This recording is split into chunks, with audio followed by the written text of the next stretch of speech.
The trial for a former Uvalde CISD officer will continue this afternoon. Judge Sid Harle throwing out a witness's testimony after the defense says that they were not given all of her information. Amanda Henderson has been following this case for nearly 4 years. She's been at this trial since it started and joins us live in Nueces County with what it all means. Amanda. So Sherman, ultimately this means that the jury cannot consider any of the testimony that Robb Elementary teacher Stephanie Hale gave while on the witness stand.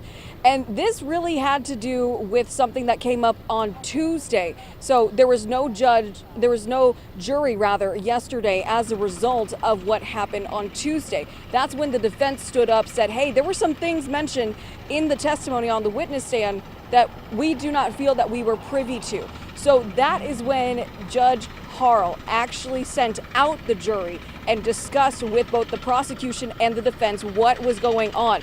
The defense says that the comments had to do with the description of the shooter, his location, and dust flying, which shots were being fired. They say that was all new information for them from this particular witness. So after Judge Harle dismissed the motion for a mistrial yesterday, the defense requested to continue the cross-examination this morning, lasting about an hour, and at the end, Judge Harle decided to throw out the witness's testimony.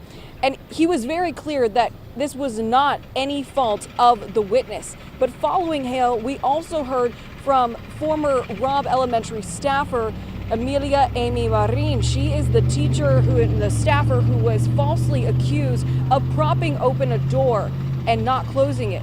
That was later retracted, and they said she did in fact close the door. That was extremely emotional to hear the 911 calls and her testimony. Right now, witness testimony, though, continuing inside. We'll have much more at 12:30.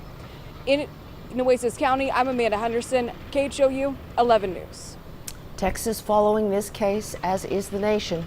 Amanda Henderson, thank you.